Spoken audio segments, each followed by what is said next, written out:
Hindi grammar में हम लोग वर्णमाला पढ़ेंगे। वर्णमाला किसे कहते हैं? वर्णों के समूह को वर्णमाला कहते हैं। वर्ण क्या हुआ? सबसे पहले वर्णमाला जानने से पहले वर्ण जानेंगे। वर्ण क्या होता है? हम लोग जितने शब्द लिखते हैं, अ लिखें, क लिखें, प लिखें, म लिखें, रो लिखें, ये सभी वर्ण हैं। ये सभी क्या है? वर्ण है। तो वर्ण क्या होता है? अक्षर होता है जिसका खंड नहीं किया जा सकता है। वर्ण क्या होता है? वर्ण अक्षर को ही कहते हैं जिसका खंड नहीं किया जा सकता। इसको ये अखंड माना जाता है। इसमें देखिए हम लोग वर्णमाला, ये वर्णों का समूह, जैसे जितने भी वर्ण है वर्णों का समूह क्या कहलाता है? वर्णमाला कहता है। यहाँ देखिए नीचे दिए गए वर्णों में रंग भरिए। जैसे आ देखिए, ये भी वर्ण है। ए ये क्या है? वर्ण है। इसमें रंग भरिए, तो रंग भरेंगे। अब देखिए हिंदी भाषा में अनेक वर्ण होते हैं। इन वर्णों से मिलकर ही वर्णमाला बनती है।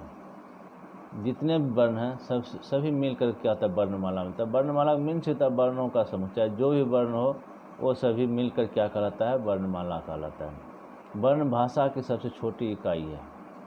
क्या है? वर्ण भाषा की सबसे छोटी इकाई है और जितने भी शब्द बनते हैं बिना वर्ण के नहीं बनते हैं। वर्णमाला दो प्रकार के होते हैं, स्वर्ण वर्ण और व्यंजन वर्ण। वर्ण दो प्रकार के होते हैं, स्वर्ण वर्ण और व्यंजन वर्ण।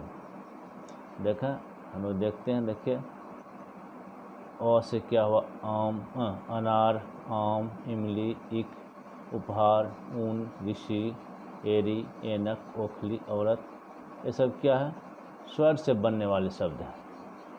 इसका मतलब क्या हुआ? अ, आ, हस्वई, दीर्घई, हसऊ, दुर्गु, ऋषि, री, ए, ऐनक, ए, औ, ये सब क्या हुआ? स्वर्ण वर्ण हुआ।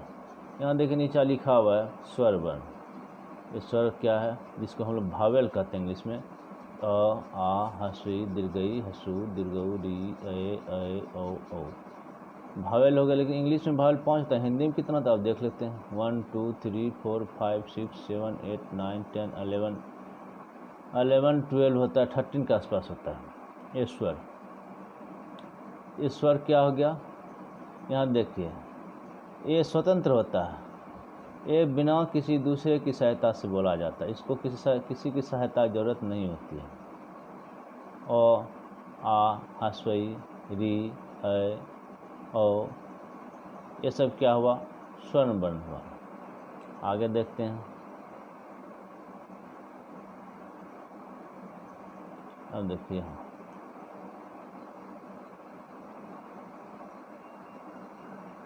यहाँ देखिए कुछ दिए गए हैं, जैसे कबूतर, खरगोश, गमला, घड़ी, चम्मच, छाता, जहाज, झरना, टमाटर, ठठेरा, डमरू, ढपली, तरबूज, थर्मस, और के दवा, धन, नमक।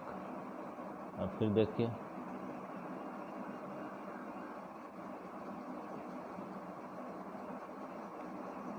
पतंग, फल, बगीचा, भगत, मलाई, यज्ञ, रथ, लड्डू, बन, शलजम, षटकोण, सपेरा, हलवाई, त्रिभुज, ऋषि, श्रमिक, ये सभी शब्द बने हैं। देखिए किससे बने हैं? यहाँ हम देख रहे हैं देखिए इसमें लिखा हुआ कबूतर। इसमें कबूतर जो लिखा हुआ है क देखिए ब्लू कलर से, मतलब अलग कलर से लिखा गया है। ख देखिए अलग कलर से लिखा गया है, मतलब सभी ब्लू कलर से लिखा हुआ है। क, ख, ग, घ, च, छ, ज, झ, ट, ठ, ड, ढ, न, त, थ, द, ध, न, ये सब क्या है? ब्लू कलर से। ये जितने भी ब्लू कलर से लिखे हुए हैं सभी क्या है? व्यंजन वर्ण से। आप क बोल के देखिए क बोलते हैं तो क और ओ दोनों साथ आता है ना। क और वो दोनों साथ आता है। ख और वो दोनों साथ आता है बोलने पर। उच्चारण दोनों का एक साथ होता है। ग गौ में गौ और अ दोनों का उच्चारण एक साथ होता है। इस प्रकार जितने भी व्यंजन हैं सभी जो है उच्चारण जो स्वतंत्र रूप से नहीं, मतलब स्वतंत्र रूप से नहीं बोला जाता, जितने भी व्यंजन है स्वतंत्र रूप से नहीं बोला जाता, मतलब वो स्वर की सहायता से बोला जाता है। इस प्रकार हम कह सकते हैं जो व्यंजन जो वर्ण स्वर की सहायता से बोले या बोला जाता है उसे व्यंजन वर्ण कहते हैं। फिर सुनना, व्यंजन वर्ण किसे कहेंगे? जो वर्ण स्वर की सहायता से बोला जाता है उसे व्यंजन वर्ण कहते हैं। जैसे क, ख, ग, घ, अंग, च, छ, ये सभी क्या है? व्यंजन वर्ण है।